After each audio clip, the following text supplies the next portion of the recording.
Hi friends, ఈ వీడియోలో HTMLలో hyper links గురించి తెలుసుకుందాం. ఫ్రెండ్స్, హైపర్ లింక్ని యూజ్ చేయాలి అంటే బాడీ ట్యాగ్లో యూజ్ చేయాలి. సో ఇక్కడ బాడీ ట్యాగ్ని అయితే ఇస్తున్నాను. సో బాడీ ఓపెనింగ్ ట్యాగ్ ఇచ్చాను, అట్లాగే క్లోజింగ్ ట్యాగ్ కూడా ఇస్తున్నాను. సో ఈ మధ్యలో మనం హైపర్ లింక్స్కి సంబంధించిన కోడ్ అయితే రాయాలి. సో ఇక్కడ హైపర్ లింక్స్ కోసం మనం యాంకర్ ట్యాగ్ని యూజ్ చేయాలి. సో యాంకర్ ట్యాగ్కి లెటర్ ఏ యూజ్ చేస్తే సరిపోతుంది. యాంకర్ ట్యాగ్ క్లోజింగ్ ట్యాగ్ కూడా ఉంటుంది.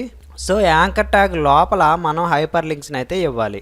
సో యాంకర్ ట్యాగ్ లోపల హెచ్ రిఫర్ అని చెప్పేసి ఇవ్వాలి. HREF H refer hyper refer అనమాట. సో హెచ్ రిఫర్ అని చెప్పేసి ఇచ్చి ఇక్కడ = డబుల్ కోట్స్లో మనం ఏదైతే వెబ్సైట్ని ఇవ్వాలనుకుంటున్నాం ఆ వెబ్సైట్ URL అయితే ఇవ్వాలి ఇక్కడ. సో ఎగ్జాంపుల్కి నేను google.com ఇస్తున్నాను. సో google.com ఇచ్చాను, ఇక్కడ యాంకర్ ట్యాగ్ క్లోజింగ్ ట్యాగ్ ఇచ్చాను, తర్వాత ఇక్కడ ఫైల్లోకి వెళ్ళి సేవ్ క్లిక్ చేశాను. ఫ్రెండ్స్, ఇప్పుడు రీలోడ్ అయితే చేశాను. సో మనకేమీ చూపించలేదు. సో దీనికోసం ఇప్పుడు మనం ఇందులో టార్గెట్ ఇవ్వాలి. సో టార్గెట్లో మనకి 4 టైప్స్ ఉంటాయి. టార్గెట్ అంటే మనం మన లింక్ని ఏ రకంగా ఓపెన్ చేయాలి అనుకుంటున్నాం అని చెప్పేసి ఇక్కడ టార్గెట్లో అయితే ఇవ్వాలి. సో టార్గెట్ 4 టైప్స్ ఉంటాయి. అందులో సెల్ఫ్ ఉంటుంది ఫస్ట్ది.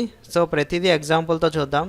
సో సెల్ఫ్ అని ఇచ్చేసి సో ఇక్కడ _సెల్ఫ్ అని ఇవ్వాలి. సో ఇక్కడ సెల్ఫ్ అని ఇచ్చాను, ఇక్కడ మళ్ళీ ఫైల్లోకి వెళ్ళి సేవ్ చేశాను. ఇప్పుడు రీలోడ్ చేసి చూద్దాం. సో ఇప్పటికీ రాలేదు కదా ఫ్రెండ్స్. ఇప్పుడు యాంకర్ ట్యాగ్ మధ్యలో మనం ఇచ్చిన URLకి సంబంధించిన వెబ్ పేజ్ నేమ్ అయితే ఇవ్వాలి. సో ఆ నేమ్ అనే కాదు, ఏ నేమ్ అన్నా ఇవ్వాలి. సో ఈ నేమ్ని క్లిక్ చేస్తే మనకి ఈ URL అనేది ఓపెన్ అవుతుంది. సో ఇక్కడ ఫైల్లోకి వెళ్ళి సేవ్ చేశాను, ఇక్కడ మళ్ళీ రీలోడ్ క్లిక్ చేశాను. సో ఇక్కడ మనకి గూగుల్ అని వచ్చి అండర్లైన్ చేసి ఉంది కదా.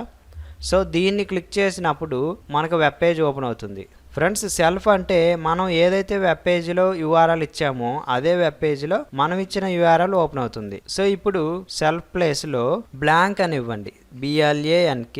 సో సెల్ఫ్ ప్లేస్లో బ్లాంక్ అని ఇస్తే మనకి మరొక విండోలో ఓపెన్ అవుతుంది మనం ఇచ్చిన.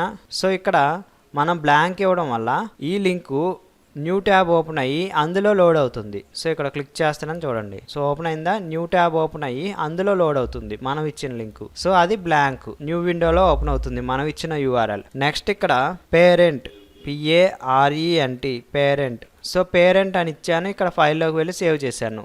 ఫ్రెండ్స్, టార్గెట్ = పేరెంట్ అని ఇస్తే మనం ఇచ్చిన ఈ URL అనేది ఈ పేజ్లోనే పేరెంట్ విండోలో అయితే ఓపెన్ అవుతుంది. సో ఇక్కడ క్లిక్ చేస్తున్నాను చూడండి, ఇదే ట్యాబ్లో పేరెంట్ ఫ్రేమ్లో అయితే ఓపెన్ అవుతుంది. సో మనకి డిఫరెన్స్ అయితే తెలియదు, కానీ కోడింగ్లో పేరెంట్ ఫ్రేమ్లో అయితే ఓపెన్ అవుతుంది. Friends, 4th top. So target = top అని ఇచ్చాను, ఇక్కడ ఫైల్లోకి వెళ్ళి సేవ్ చేశాను. సో టాప్ అని ఇస్తే మనకి ఇదే వెబ్ పేజ్లో బాడీ ట్యాగ్లో ఓపెన్ అవుతుంది. సో ఇది మనకి డిఫరెన్స్ అయితే కనిపించదు, కానీ బాడీ ట్యాగ్లో అయితే ఓపెన్ అవుతుంది. ఫ్రెండ్స్, హైపర్ లింక్స్లో ఈ 4 టైప్స్ అయితే ఉన్నాయి. ఓకే ఫ్రెండ్స్, హైపర్ లింక్స్ని ఈ విధంగా యూజ్ చేయాలి.